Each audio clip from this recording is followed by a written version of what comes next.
இந்த பிரச்சனையை நான் எப்படி கையாளணும், எப்படி நடத்தி கொண்டு போகணும், இந்த வேலை ஸ்தலத்தில் நான் எப்படி இருக்கணும்ன்ற ஞானத்தை மட்டும் நீங்கள் கேட்பீர்களே ஆனால் நான் நம்புகிறேன், ஞானிகளை வெட்கப்படுத்த பைத்தியங்களை தெரிந்து கொண்ட அந்த கர்த்தர் உங்க வேலை ஸ்தலத்தில் உங்கள் தலையை கர்த்தர் உயர்த்துவார். ஆகாது என்று சொன்ன அந்த இடத்திலே கர்த்தர் உங்களை தலைக்கு மூளை கல்லாய் கர்த்தர் வைக்கிறதற்கு கர்த்தர் வல்லவராய் இருக்கிறார். எந்த இடத்திலே உங்களால் முடியாது என்று நீங்கள் ஓரம் கட்டப்பட்டீர்களோ அதே இடத்துல அத்தனை பேரும் மதிக்கிற அளவிற்கு ஆண்டவர் கொண்டு வந்து நிறுத்துவார். காரியத்தை குறித்து நீங்கள் ஜெபித்துக் கொண்டிருக்கிறீர்களோ, எந்த காரியத்தை குறித்து நீங்கள் எதிர்பார்த்து கொண்டிருக்கிறீர்களோ அந்த காரியத்திலே ஆண்டவர் ஒரு அற்புதத்தை உங்களுக்காக கர்த்தர் செய்வாராக. கரங்களை அசைத்து ஒரு ஹல்லேலூயா, சத்தமாய் ஒரு ஹல்லேலூயா. நான் ஆராதிக்கிற தேவன் மிகவும் நல்லவர். ஆமென். அவர் நம்பத்தக்கவர், அவர் உண்மை உள்ளவர், அவர் எனக்காக யாவையும் செய்து முடிக்கிறவர். ஆமென். வேதத்தை நாம் திறந்து நேரடியாக ஆண்டவருடைய வார்த்தைக்கு நேராய் நாம் கடந்து போகிறோம். எல்லாரும் வேதத்தை திறந்து 2 ராஜாக்களின் புஸ்தகம் 4ஆம் அதிகாரத்தினுடைய 11வது வசனத்திலிருந்து ஒரு சில வசனங்களை நம்ம வாசிக்க போகிறோம். 2 ராஜாக்கள் 4வது அதிகாரம் 11வது வசனத்திலிருந்து ஒரு சில வசனங்களை வாசிக்க போகிறோம். ஒரு நாள் அவன் அங்கே வந்து அந்த அறை வீட்டிலே தங்கி அங்கே படுத்து கொண்டு இருந்தான். அவன் தன் வேலைக்காரனாகிய கேயாசை நோக்கி, இந்த சூனேமையாளை அழைத்து கொண்டு வா என்றான். அவளை அழைத்து கொண்டு வந்தான். அவள் அவனுக்கு முன்பாக நின்றாள். அவன் கேயாசியை பார்த்து, இதோ இப்படிப்பட்ட சகல கரிசனையோடும் எங்களை விசாரித்து வருகிறாயே, உனக்கு நான் என்ன செய்ய வேண்டும்? ராஜாவினிடத்திலாவது சேனாதிபதியினிடத்திலாவது உனக்காக நான் பேச வேண்டிய காரியம் உண்டோ என்று அவளை கேட்டான். அதற்கு அவள், என் ஜனத்தின் நடுவிலே நான் சுகமாய் குடியிருக்கிறேன் என்றாள். அவனுக்கு செய்ய வேண்டியது என்னவென்று கேயாசியை அவன் கேட்டதற்கு அவளுக்கு பிள்ளை இல்லை, அவன் புருஷனும் பெரியவனாய் இருக்கிறான் என்றாள். கர்த்தருடைய பிள்ளைகளே, இன்றைக்கு இந்த ஞாயிற்றுக்கிழமை ஆண்டவருடைய சமூகத்திலே வார்த்தைக்காக ஜெபித்த போது இந்த சூனேமியாள் அப்படின்ற ஒரு சகோதரி, இது ஒரு கனம் பொருந்திய ஸ்திரீ, ஒரு மிகப்பெரிய பணக்காரியான ஸ்திரீ, அந்த ஊர்லே இருக்கிறதுலே ரொம்ப வசதியான எல்லாருடைய மதிப்பையும் பெற்ற ஒரு குடும்பம் தான் இந்த சூனேமியாள் என்கிற இவளுடைய குடும்பம். ஆனா இந்த சூனேமியாளுடைய ஒரு 4 விதமான ஞானம் என்னுடைய இருதயத்தை ரொம்ப ஆச்சரியப்படுத்தினது. ஒரு பெண்மணிக்குள்ளே, ஒரு பெண்ணுக்குள்ளே இவ்வளவு பெரிய ஞானம் புறப்பட்டதனால் தன்னுடைய வீட்டை காப்பாற்றினார்கள், தன்னுடைய கணவனாரை காப்பாற்றினார்கள், தன்னுடைய மனைவியை காப்பாற்றினார்கள், தன்னுடைய எதிர்காலமே அவர்களுக்கு ஆசீர்வாதமாக இருந்தது. இந்த உலகத்திலே ஆண்டவர் வேதத்தில் ரொம்ப அழகா எழுதி வைத்திருக்கிறார், ஞானமே முக்கியம், ஞானத்தை சம்பாதி, நீ என்னத்தை சம்பாதித்தாலும் புத்தியை சம்பாதித்துக்கொள். இந்த உலகத்தில் ஒரு ஆண்டவருடைய பிள்ளைகளுக்கு தேவையானது ஒன்று என்ன அப்படின்னா, ஞானம் என்கிறது ரொம்ப அவசியமான ஒன்று. நம்ம அப்பா ஞானம் இல்லாமல் இருக்கலாம், நம்ம அம்மா ஞானமாய் வாழாமல் இருக்கலாம், அவர்களுக்கும் ஞானத்துக்கு ரொம்ப தூரமா இருக்கலாம். ஆனால் நான் நம்புகிறேன், உங்களில் ஒருவன் ஞானத்தில் குறைவுள்ளவனாய் இருந்தால் யாவருக்கும் சம்பூரணமாய் கொடுக்கிற, ஒருவரையும் கடிந்து கொள்ளாத அந்த தேவன் நம்மை ஞானத்தினால் நிரப்புவதற்கு கர்த்தர் வல்லவராயிருக்கிறார். வேதத்திலே சாலமோன் என்கிற ஒரு சின்ன வயதுள்ள ராஜாவினுடைய மகன், அவன் கையிலே கொடுக்கப்பட்டிருக்கிற பொறுப்பு ரொம்ப பெரிய பொறுப்பு, நிறைய காரியத்தை செய்ய வேண்டியது இருக்கிறது. ஆனால் ஆண்டவர் அந்த சின்ன வயசிலே அவனுக்கு கொடுத்த அந்த ஞானத்தினால அவனுக்கு முன்பாக அப்படிப்பட்ட ஒரு ராஜா எழும்பினதில்லை, அதற்கு பின்பு அப்படிப்பட்ட ஒரு ராஜா எழும்பினதில்லை என்கிற அளவிற்கு கர்த்தர் அவனை கீர்த்தியும் புகழ்ச்சியுமாய் கர்த்தர் வைத்தார். ஒரு தேவனுடைய பிள்ளை ஆண்டவரிடத்தில் நீங்க தவறாம ஜெபிக்க வேண்டியது என்னன்னா, ஆண்டவரே நீர் எனக்கு ஞானத்தை தாரும், சில சூழ்நிலைகளை ஆண்டவர் நமக்கு கொண்டு வருவார், சில பிரச்சனைகளை ஆண்டவர் நமக்கு அனுமதிப்பார். அந்த பிரச்சனை வேண்டாம் ஆண்டவரே அப்படின்னு நம்ம சொல்ல முடியாது. இந்த பிரச்சனையை நீங்க எடுத்துருங்க ஆண்டவரே அப்படின்னு நம்ம ஜெபம் பண்ண முடியாது. ஆனா அதற்கு மாறாக இந்த பிரச்சனையை நான் எப்படி கையாளணும், எப்படி நடத்தி கொண்டு போகணும், இந்த வேலை ஸ்தலத்தில் நான் எப்படி இருக்கணும்ன்ற ஞானத்தை மட்டும் நீங்கள் கேட்பீர்களே ஆனால் நான் நம்புகிறேன், ஞானிகளை வெட்கப்படுத்த பைத்தியங்களை தெரிந்து கொண்ட அந்த கர்த்தர் உங்க வேலை ஸ்தலத்தில் உங்கள் தலையை கர்த்தர் உயர்த்துவார். ஆகாது என்று சொன்ன அந்த இடத்திலே கர்த்தர் உங்களை தலைக்கு மூளைக்கல்லாய் கர்த்தர் வைக்கிறதற்கு கர்த்தர் வல்லவராய் இருக்கிறார். எந்த இடத்திலே உங்களால் முடியாது என்று நீங்கள் ஓரம் கட்டப்பட்டீர்களோ அதே இடத்துல அத்தனை பேரும் மதிக்கிற அளவிற்கு ஆண்டவர் கொண்டு வந்து நிறுத்துவார். நமக்கு தேவையான ஒன்று என்ன அப்படின்னு சொன்னா, ஆண்டவரே நீர் எனக்கு ஞானத்தை தருவீராக. நம்முடைய தேவன் சம்பாதிக்கிறதுக்கு நமக்கு ஞானத்தை கொடுக்கிறவர். நம்முடைய தேவன் நம்ம ஏமாந்து போகாமல் இருப்பதற்கு நமக்கு ஞானத்தை கொடுக்கிறவர். நம்முடைய தேவன் நமக்கு முன்பாக இருக்கிற தரிசனங்களை நிறைவேற்றுவதற்கு ஞானத்தை கொடுக்கிறவர். நான் நம்புகிறேன் எல்லாவற்றையும் செய்வதற்கு, என்னை ஞானத்தினால் நிரப்புகிறதற்கு கர்த்தர் வல்லவராய் இருக்கிறார். இன்றைக்கு இந்த சத்தத்தை கேட்கிற யாராவது ஒருத்தர், ஒருவேளை இந்த காரியம் உங்களுக்கு வருத்தமா இருக்கலாம், அந்த காரியம் உங்களுக்கு பயமா இருக்கலாம், அந்த காரியத்துல உங்களை விட நேர்த்தியாய் செய்கிற நிறைய பேர் உங்களுக்கு முன்னாடி சவால் விட்டு கொண்டு நிற்கலாம். ஆனா ஆண்டவர் சொல்லுகிறார், கர்த்தர் உங்களுக்கு ஞானத்தை தரப்போகிறார். அந்த காரியத்தை செய்கிறதுக்கு புத்தியை தரப்போகிறார். அந்த பிரச்சனையை கையாளுவதற்கு ஆண்டவர் இதுவரைக்கும் உங்களோடு கூட படித்தவர்களை விட, பட்டம் பெற்றவர்களை விட, அனுபவசாலிகளை விட ஆண்டவர் உங்களுக்கு ஒரு விசேஷித்த ஞானத்தை அந்த இடத்திலே தந்து உங்கள் தலைகளை கர்த்தர் நிமிர பண்ணுவேன் என்று வாக்கு கொடுக்கிறார். நம்புறவங்க கரங்களை மேல தட்டி, இயேசுவே உம்முடைய ஞானத்தினால், உம்முடைய ஞானத்தினால் ஜெபம் பண்ணுங்க. அப்படியே என் பிள்ளையை உங்க ஞானத்தினால் நிரப்பும், என் மகனை உடைய ஞானத்தினால் நிரப்பும், என் மகளை உடைய ஞானத்தினால் நிரப்பும். அறிவு இல்லை அப்படின்னு திட்டின அந்த பிள்ளைக்கு ஒரு ஞானத்தை கர்த்தர் தரப்போகிறார். இவனால ஒன்றும் பண்ண முடியாதுன்னு சொன்ன அந்த பிள்ளைக்கு ஆண்டவர் ஞானத்தை கர்த்தர் தரப்போகிறார். ஆண்டவர் சொல்லுகிறார், உங்களை விட படித்தவர்களை விட பல மடங்கு கர்த்தர் உங்களை ஞானியாய் மாற்றுவேன் என்று கர்த்தர் வாக்கு கொடுக்கிறார். Thank you Jesus. Hallelujah. கல்வி அறிவில்லாதவர்களை ஞானவான்களாய் மாற்றுவது நான் ஆராதிக்கிற தேவனுக்கு லேசான காரியம். விசுவாசிக்கிறீங்களா இல்லையா? திறமை இல்லாத ஒரு மனுஷனுக்கு திறமைகளை கொடுத்து ஞானியாக்குறது கர்த்தருக்கு லேசான காரியம். புறக்கணிக்கப்பட்ட ஒரு மனுஷனை எடுத்து அவனை அழகுபடுத்துவது நான் ஆராதிக்கிற தேவனுக்கு லேசான காரியம். நான் தீர்க்க தரிசனமா சொல்றேன், இந்த சத்தத்தை கேட்கிற யாரோ ஒருத்தர் நீங்க அப்படி தூர ஒதுங்கி ஒதுங்கி போகலாம், எனக்கு ஞானமே இல்லைன்னு நீங்க சொல்லலாம். ஆனா ஆண்டவர் சொல்றார், இல்ல மகனே, இல்ல மகளே, மனுஷனுக்கு ஞானத்தை கொடுக்கிறவர் கர்த்தர். உங்களுக்கு ஞானத்தை கொடுக்கிறதற்கு வல்லவராய் இருக்கிறார். உங்களை விட தேறினவர்கள் இல்லை என்கிற அளவிற்கு உங்களையும் என்னையும் ஞானியாக்குறதற்கு ஹல்லேலூயா கர்த்தர் நல்லவராய் இருக்கிறார். வேதத்துல பலவிதமான மனிதர்களுடைய ஞானங்கள் ரொம்ப ஆச்சரியமா இருக்கும்.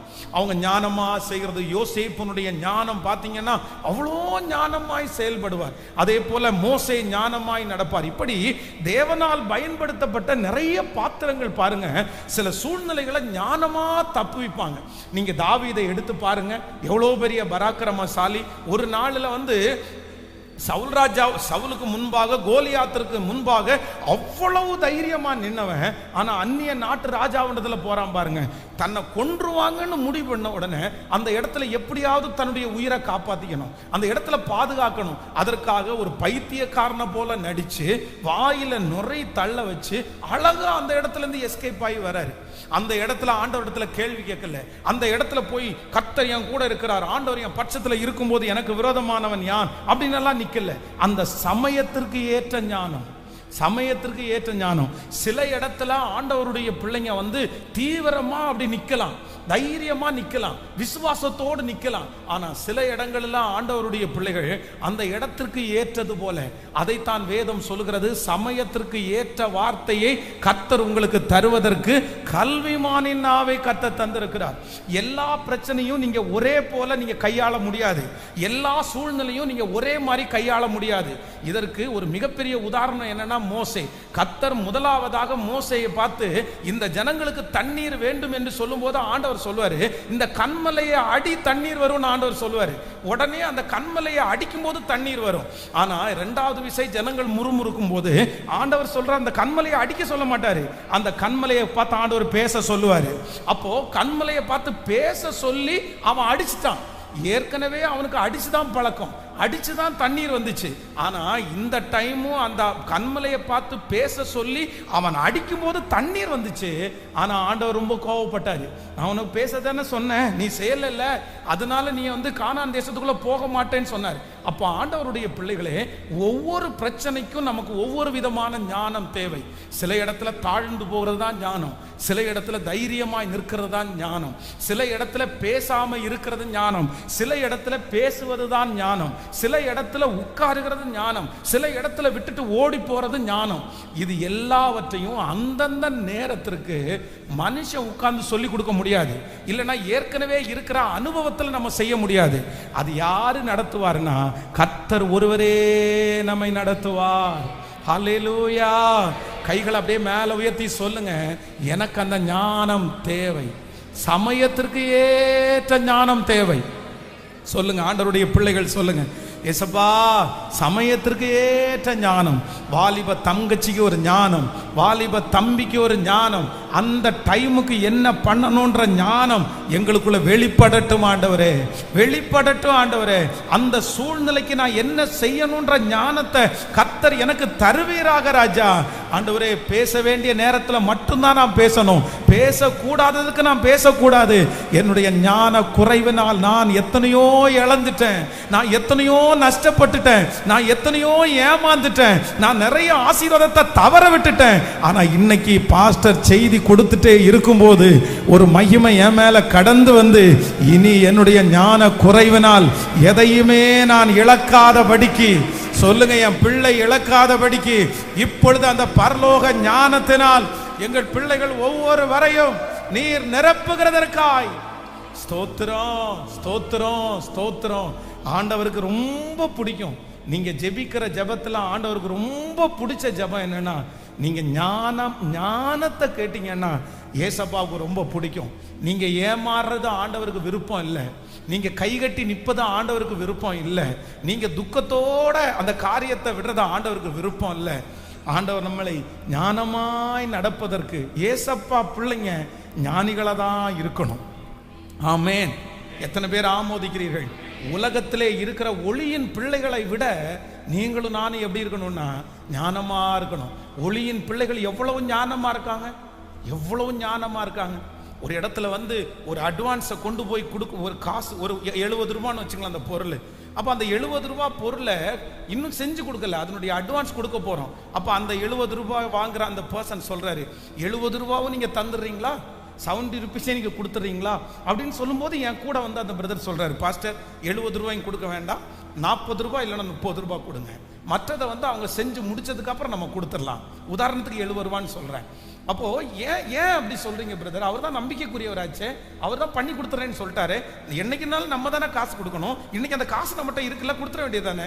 உடனே அவர் சொல்றாரு, இல்ல பாஸ்டர், நீங்க 70 ரூபாவும் கையில கொடுத்துட்டீங்கன்னா இனி நீங்க அவருக்கு அடிமை, அவர் என்ன சொல்றாரோ அதான் கேட்கணும். 2 நாள் லேட் ஆகும்னா அமைதியா தான் போகணும்.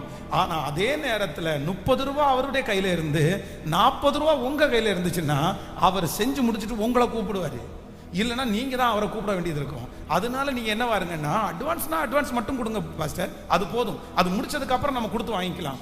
எனக்கு ரொம்ப ஆச்சரியமா இருந்துச்சு. பாருங்க, அந்த சின்ன இடத்துல, அந்த சின்ன விஷயத்துல அந்த மைண்டை புரிஞ்சுக்கிட்டு அப்படி செயல்படுகிறது. அப்போ ஆண்டவருடைய பிள்ளைகளே, நீங்களும் நானும் எந்த இடத்துலையும் ஏமாந்து போகாம இருக்கிறதுக்கு ஆண்டவர் ரொம்ப விரும்புறாரு. ஆண்டவர் ரொம்ப விரும்புறாரு. இதுவரையிலும் ஒருவேளை நீங்கள் ஏமாந்து போயிருக்கலாம், ஆனா நான் இந்த பலிபீடத்தில் ஜெபத்தோடு இந்த செய்தியை கொடுக்கிறேன். கர்த்தர் உங்க வாழ்க்கையில ஏமாறாதபடி, உங்க குடும்பத்தில் ஏமாறாதபடி, திருமண வாழ்க்கையில ஏமாறாதபடி கர்த்தர் உங்களை கிருபையாய் கர்த்தர் காப்பாற்றுவாராக. ஹல்லேலூயா. இந்த சூனேமியாள் அப்படின்னா, இந்த சூனேமியாவுடைய 3 விதமான ஞானம் எனக்கு ரொம்ப ஆச்சரியமா இருந்துச்சு. அதை வேதத்தில் வாசிக்கலாம். முதலாவதாக நம்பர் 1 வாசிக்கலாம். நீங்கள் 9வது வசனத்தை வாசிக்கலாமா? 9வது வசனத்தை வாசிக்கலாம். 4ஆம் அதிகாரம் 2 ராஜாக்கள் 4ஆம் அதிகாரத்தினுடைய 9வது வசனத்தை வாசிக்கலாம். அவள் தன் புருஷனை நோக்கி, இதோ நம்மிடத்தில் எப்பொழுதும் வந்து போகிற தேவனுடைய மனுஷனாகிய இவர் பரிசுத்தவான் என்று காண்கிறேன். அடுத்த வசனத்தை கூட வாசிக்கலாம். நாம் மெத்தையின் மேல் ஒரு சிறிய அறை வீட்டை கட்டி அதனால் அவருக்கு ஒரு கட்டிலையும் ஒரு மேஜையையும் ஒரு நாற்காலியையும் ஒரு குத்து விளக்கையும் வைப்போம். அவர் நம்மிடத்தில் வரும்போது அங்கே தங்கலாம் என்றார். நன்றாய் கவனிங்கள் ஆண்டவருடைய பிள்ளைகளே. எலிசா தீர்க்கதரிசி அடிக்கடி இந்த சூனேமியால் இருக்கிற அந்த ஊருக்கு அவர் ஊழியத்துக்காக வர்றாரு. அப்போ அவர் ஊழியத்திற்காக வரும்போது இந்த ஊர்லயே இந்த மனுஷனுடைய வீடு ரொம்ப பெரிய வீடு. அப்படின்னா மெத்தையிலே ஒரு வீட்டை கட்டி ஒரு நாற்காலியை வாங்கி ஒரு கட்டில போட்டு ஒரு குத்து விளக்க வச்சு ஒரு ரூமை கட்டி கொடுக்கிற அளவிற்கு இந்த சூனியம்யாள் குடும்பத்துக்கு நல்ல வசதி இருக்குது. அவங்க வசதி உள்ளவங்க. ஆனா இந்த எலிசா தீர்க்கதரிசி அடிக்கடி வரும்போது அந்த வீட்டில் என்ன பண்றாருன்னா கொஞ்ச நேரம் உட்கார்ந்து சாப்பிட்டுட்டு அவர் போகிறது வழக்கம். ஆனா இந்த மனைவி என்ன சொல்றாங்க, சூனேமியாள் என்ன சொல்றாங்க அப்படின்னு சொன்னா, எப்பா இவர் அடிக்கடி நம்ம வீட்டுக்கு வர்றாரு, அடிக்கடி சாப்பிட்டுட்டு அவர் போறாரு.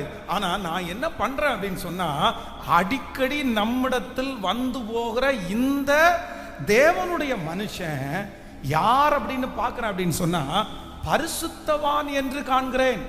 அவர் பரிசுத்தவானாய் இருக்கிறதுனால நம்ம என்ன பண்ணுவோம்னா, நம்முடைய வீட்டினுடைய மாடியில ஒரு ரூமை கட்டி அவருக்கு அங்க ஒரு கட்டில போட்டு ஒரு மேஜையை போட்டு ஒரு குத்து விளக்க போட்டு ஒரு நாற்காலியை வச்சு அவர் எப்பொழுதுமே ரெஸ்ட் எடுக்கிறது மாதிரி பண்ணிடுவோமான்னு தன்னுடைய கணவனாரிடத்தில் கேட்டு அதை செய்கிறார். எனக்கு ரொம்ப பிடிச்சது என்ன அப்படின்னு சொன்னா, இந்த எலியா தீர்க்கதரிசி இந்த எலிசா தீர்க்கதரிசி எலியாவை விட 2 மடங்கு அற்புதத்தை வாங்கினவர். எலிசா தீர்க்கதரிசி மிகப்பெரிய ஊழியக்காரர். அவர் மூலமாய் ஆண்டவர் பெரிய பெரிய அற்புதத்தை செய்திருக்கிறார். ஆனால் அந்த எலியாவுக்கு கைக்கு தாரை வார்த்தவர் தான் இந்த எலிசா.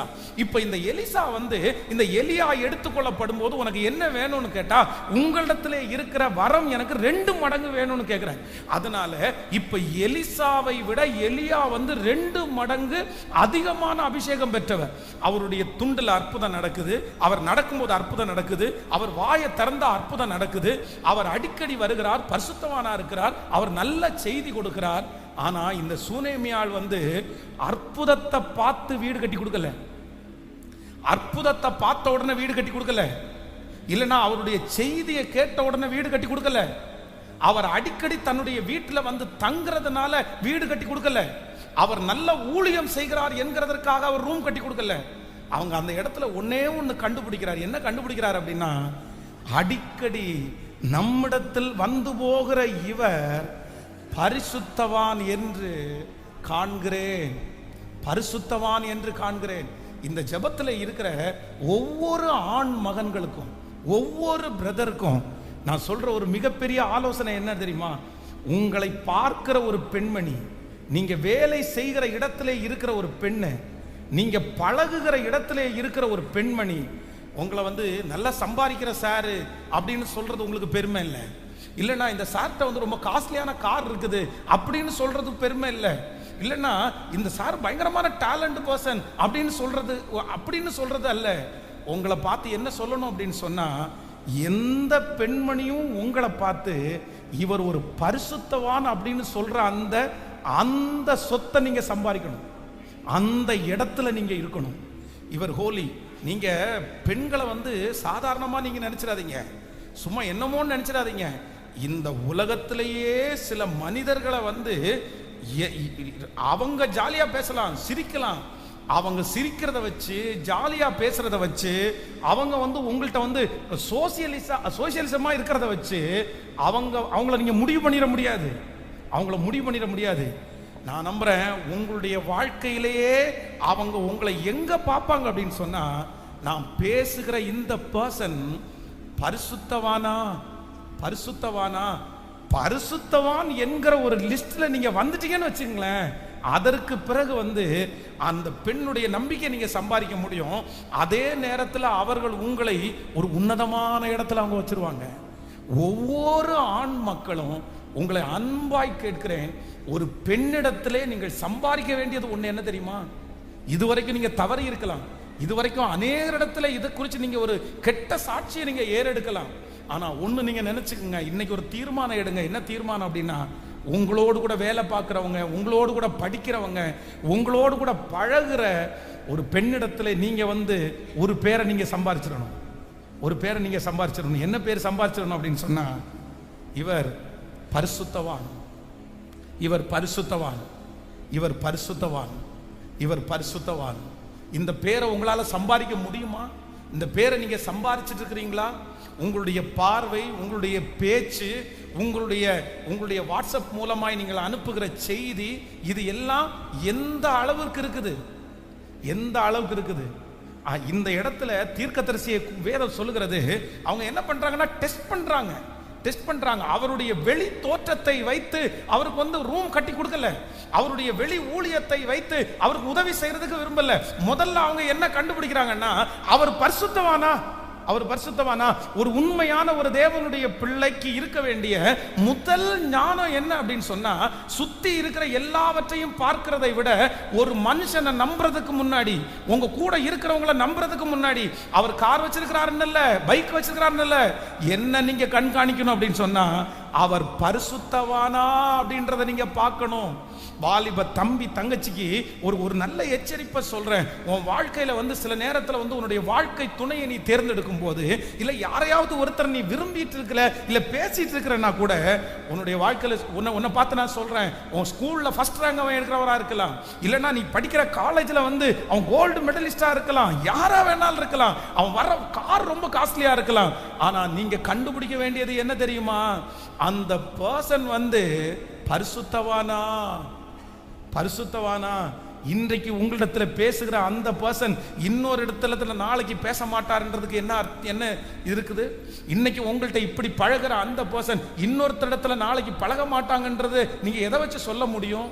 இன்னைக்கு நிறைய வாலிப பிள்ளைகள், பசங்க கெட்டு போறது எதுல தெரியுமா? வேற எதையுமே பார்க்கறது இல்லை, பேச்சை தான் பார்ப்பாங்க, செயல்பாடை தான் பார்ப்பாங்க. ஆனா இந்த சூனேமியாவுக்குள்ள ஒரு ஞானம் வெளிப்படுகிறது. என்ன வெளிப்படுது அப்படின்னு சொன்னா, என்னதான் இருந்தாலும் நான் அவரை நோட் பண்ணிட்டே வரேன், அவரை நோட் பண்ணிட்டே வரேன்.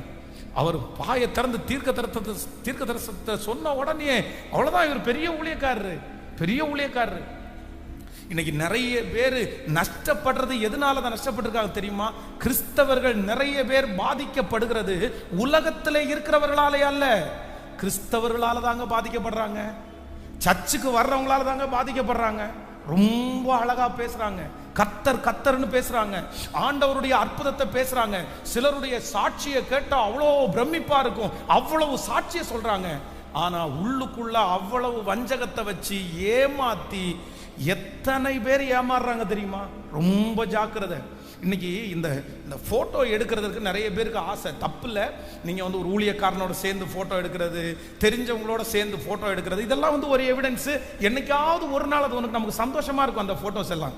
ஆனா இன்னைக்கு நிறைய பேர் இந்த உயர்ந்த கொஞ்சம் சமுதாயத்தில் மேலா இருக்கிற நபர்களோட போட்டோ எடுத்துக்குவாங்க.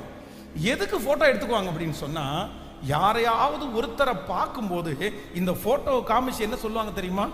நான் இவருக்கு ரொம்ப டியர், நான் இவருக்கு ரொம்ப நெருக்கமானவன், நான் இவருக்கு ரொம்ப முக்கியமானவன். ஒரு விஷயம் வந்து அந்த பலிபீடம் இருக்கும்போது ஒரு சின்ன வயசுல இருக்கிற ஒரு ஊழியக்காரர் வந்து எனக்கு சொன்னார், இந்த மாதிரி நான் வந்து ஒரு நாள் வந்து உங்க சர்ச்சை பார்க்கணும்னு வரட்டுமா, நீங்க இருப்பீங்களா அப்படின்னு கேட்டார். நான் சொன்னேன் தாராளமா வாங்கன்னு சொன்னேன். அவர் வர்ற நாளில் நான் இல்லை. அப்போ நான் அவர் வர நாளிலே இல்லை, நானும் அவர் வந்திருக்கிறாரு, வந்துட்டு பார்த்துட்டு போயிருக்கிறாரு, எதுவுமே எனக்கு தெரியல.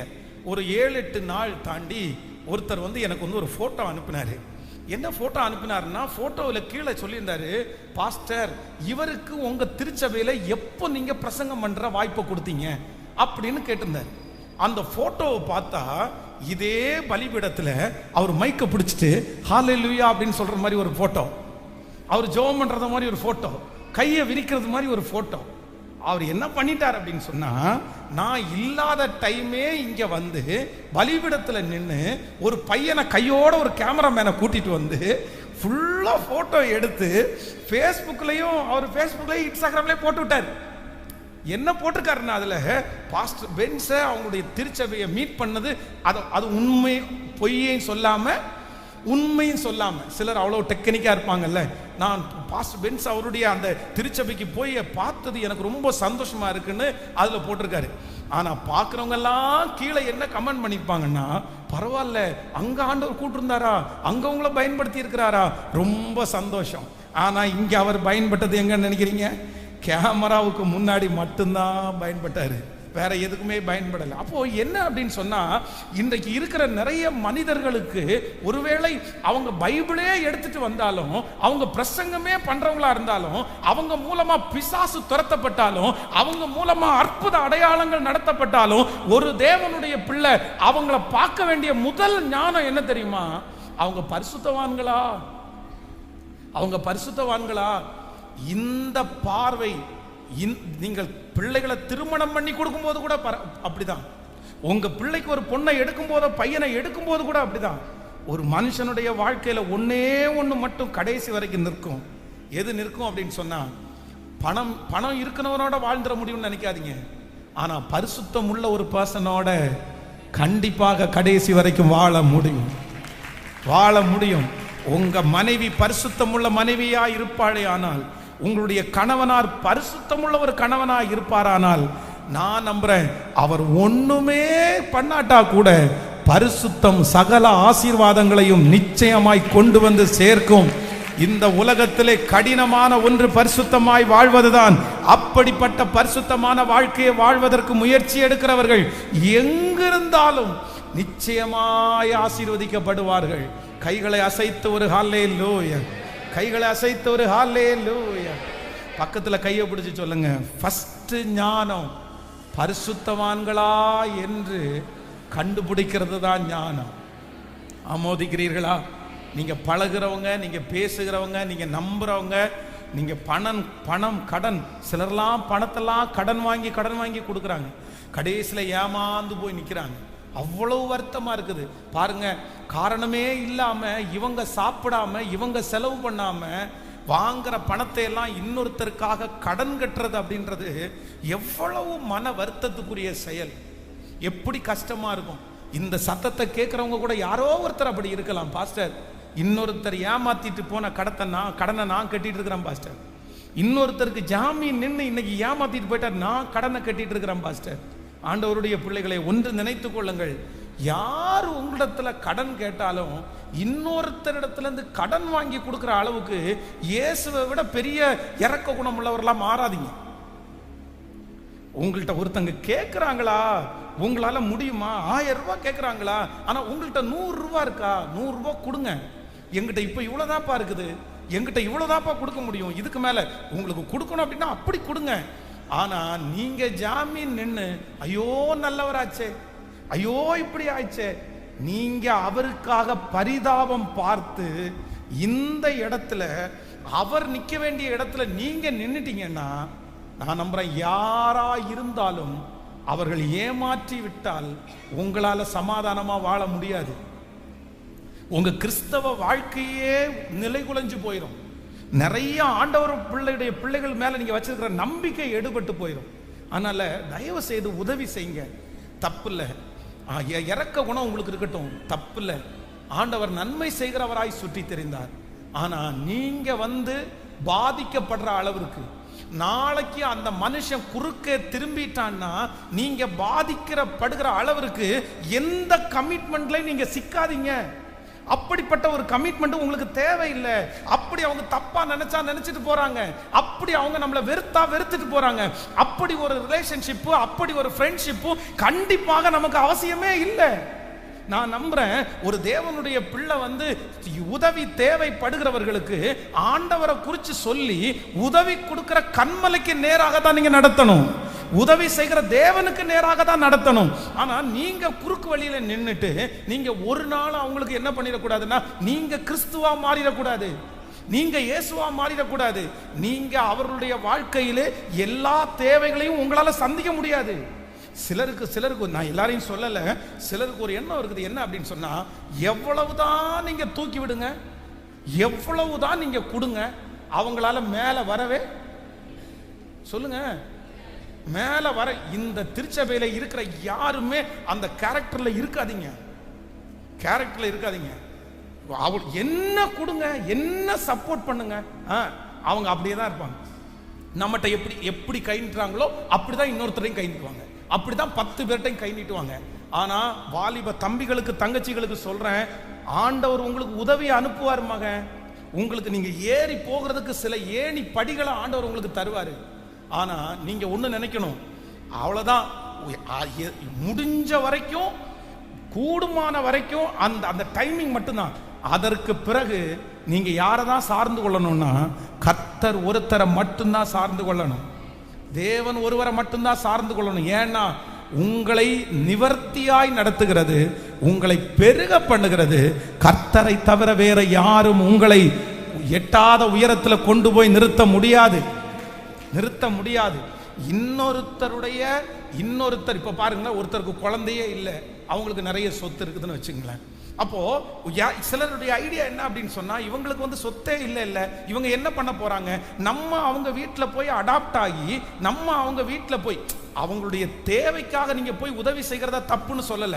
ஆனா அந்த பணத்தினுடைய அவங்க இறந்து போயிட்டாங்கன்னா அந்த சொத்தினுடைய அந்த விஷயத்தை வச்சு நீங்க போய் அவங்களுக்கு ஹெல்ப் பண்ண வேண்டாம்னு சொல்றேன். நான் என்ன நம்புறேன்னா, அவங்க கொடுத்து நீங்க வாங்கி சாப்பிட்றத நீங்க வெக்கமா நினைச்சிட்டு, கர்த்தர் உங்க கையை ஆசீர்வதித்து பெருக பண்ணி உங்களை வளர்த்து உங்களை ஆளாக்கி, ஏன் ஆண்டவர் உங்களை ஆசீர்வதிக்க முடியாது? ஆமென். அதற்காக நீங்க வெட்கப்படணும். 4 பேர் உங்கள்கிட்ட பேசுவாங்க, அவன் அந்த வீட்டில் இந்த மாதிரி போய் வேலை செய்யறதுக்கு காரணம் என்ன தெரியுமா, அந்த சொத்துக்காக தான் போய் நிற்கிறான், அந்த காருக்காக தான் போய் நிற்கிறான். இந்த பேச்செல்லாம் நமக்கு எதுக்குங்க, நமக்கு எதுக்கு? நான் நம்புறேன், என்னை விசாலத்திலே வைக்கிற கர்த்தர் என்னோடு கூட இருக்கிறார். கைகளை அசைத்து ஒரு ஹல்லேலூயா சொல்லலாம்.